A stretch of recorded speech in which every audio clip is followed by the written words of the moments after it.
Hello, नमस्कार दोस्तों।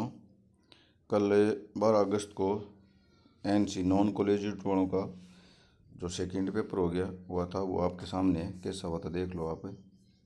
इस बार देखो, एनसी का अलग हुआ है और रेगुलर वालों का अलग हुआ है। तो आपका कल है ही, तो पहला जो पेपर था वो तो मैंने आपको दे ही दिया।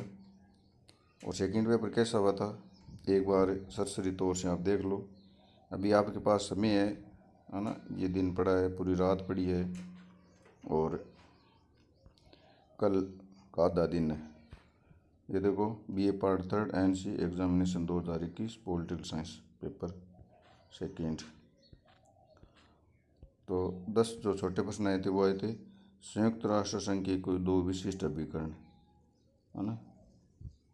यूनेस्को, यूनिसेफ, ऐसे बहुत सारे अभिकरण हैं, उनका नाम आपको लिखना था। फिर अंतर्राष्ट्रीय न्यायालय में कितने न्यायाधीशों का चयन किया जाता है, कितने न्यायाधीश होते हैं अंतर्राष्ट्रीय न्यायालय में, वो देख लेना।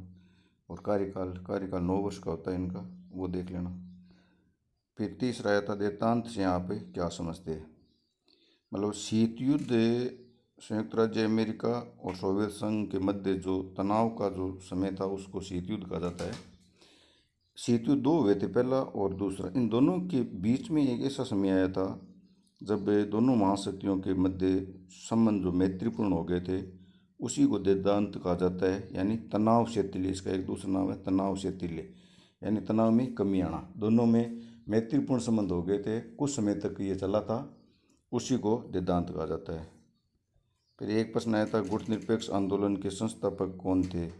3 लोग थे, तीनों के नाम मैं बता देता हूँ। पहला मिस्र का नासिर, दूसरा युगोस्लाविया का मार्शल टिटो और तीसरा भारत के पंडित जवाहरलाल नेहरू। किस अमेरिकी राष्ट्रपति ने चीन को मान्यता प्रदान की। अमेरिका राष्ट्रपति कौन था वो देख लेना। और कब 1971 में चीन को मान्यता दी थी अमेरिका ने। पाकिस्तान की विदेश नीति के किन्हीं 4 विशेषताओं का उल्लेख कीजिए। फिर अगला है गुजराल सिद्धांत की मूलभूत अवधारणा क्या थी। भारत की विदेश नीति में गुजराल सिद्धांत दिया हुआ है, उसमें देख लेना। जैसे लुक ईस्ट की नीति गुजराल सिद्धांत की है। पड़ोसियों के साथ मैत्रीपूर्ण संबंध, ये भी गुजराल सिद्धांत के 3-4 पॉइंट है, वो एक बार देख लेना आप। चकमा शरणार्थियों की समस्या किन 2 देशों के मध्य, भारत बांग्लादेश के मध्य है।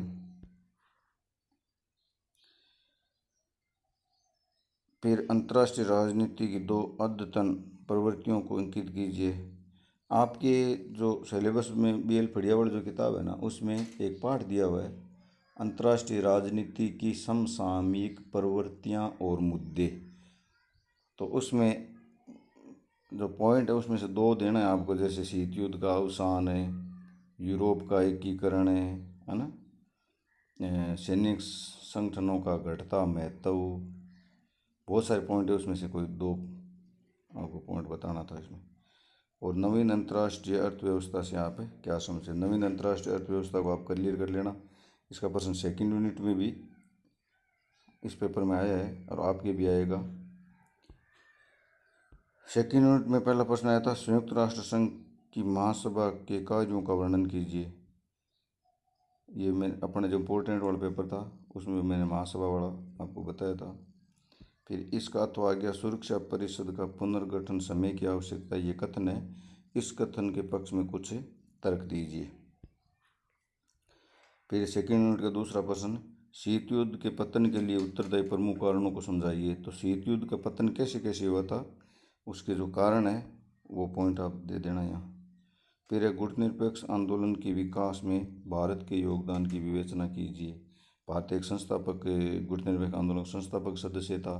भारत ने गुटनिरपेक्ष आंदोलन को बहुत आगे तक पहुंचाया था। भारत की विदेश नीति वाले लेसन में ये आपको मिल जाएगा। फिर है तृतीय विश्व के संदर्भ में संयुक्त राज्य अमेरिका की विदेश नीति के प्रमुख सिद्धांतों का परीक्षण कीजिए। अमेरिकी विदेश नीति को देख लेना। चीन की विदेश नीति के प्रमुख विशेषताओं का विवेचन कीजिए। चीन की विदेश नीति की जो विशेषताएं हैं उनको आप पॉइंट वाइज एक बार देख लेना। एक पेज में लिखना है, ये कोई ज़्यादा लंबा चौड़ा है नहीं। फिर पिछले 2 दशकों में भारत की विदेश नीति के नए आयामों की विवेचना कीजिए। और मैंने इम्पोर्टेंट वाले मोदी की विदेश नीति के बारे में कहा था। तो भारत की विदेश नीति, नवीन जो विदेश नीति है उसकी क्या विशेषताएं हैं वो देख लेना। इसका अथवा यथा भारत पाक संबंधों के तनाव क्षेत्रों का उल्लेख कीजिए। तो भारत और पाकिस्तान संबंधों में कौन कौन से तनाव के जो क्षेत्र है वो आप एक लिस्ट बना लेना, देख लेना एक बार। फिर 5वां प्रश्न था सेकेंड यूनिट का, फिलिस्तीन समस्या पर एक आलोचनात्मक लेख लिखिए। और इसका अथवा यह था आसियान के संगठन एवं कार्यों की विवेचना कीजिए। अपने इम्पोर्टेंट वाला जो पेपर था उसमें मैंने आसियान और सार्क दोनों को दिया है, तो इन दोनों को तो आप देख ही लेना। अब ये यहाँ सेकेंड यूनिट में आसियान आ गया, तो और इसी पेपर की थर्ड यूनिट में सार्क भी आया हुआ है। थर्ड यूनिट में जो 5 प्रश्न है वो कौन से, वो भी आप देख लो। संयुक्त राष्ट्र संघ की उपलब्धियां एवं असफलताओं की विवेचना कीजिए। तो संयुक्त राष्ट्र संघ जो BL फड़िया वाली किताब है उसमें जो संयुक्त राष्ट्र संघ का लेसन है ना, उसके अंतिम पृष्ठों में संयुक्त राष्ट्र संघ की उपलब्धियां और असफलताओं के बारे में लिखा हुआ है, वहीं से ये उठाया हुआ प्रश्न है, देख लेना एक बार। और गुट निरपेक्षता वाला मैंने आपको हमेशा बताया है कि ये प्रश्न हमेशा ही आता है। गुट निरपेक्षता से आप क्या समझते हैं, मतलब गुट निरपेक्षता का अर्थ है जो देश न तो अमेरिकी गुट में न सोवियत संघ के गुट में है, गुटों से अलग है, स्वतंत्र विदेश नीति का अनुसरण करता है, वही गुट निरपेक्षता है। और अब प्रासंगिकता मतलब अब इसकी क्या उपयोगिता है, क्या प्रासंगिकता है, जैसे सोवियत संघ रहा ही नहीं, गुट ही नहीं रहा। जब इस दुनिया में गुटीय राजनीति नहीं है तो गुट निरपेक्षता का क्या अर्थ है।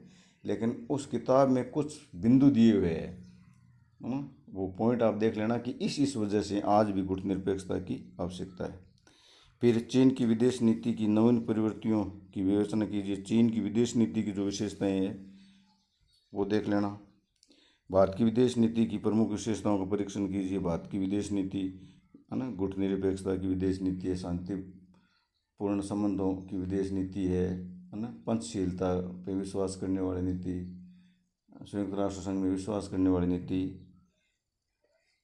और ये लास्ट आपका सार्क आ गया। मैंने कहा ना आसियान और सार्क दोनों पे ही प्रश्न आया है, आपके भी ऐसे आएगा। तो दक्षिण एशियाई क्षेत्रीय सहयोग के क्षेत्र में सार्क के संगठन, कार्य एवं भूमिकाओं का विश्लेषण कीजिए।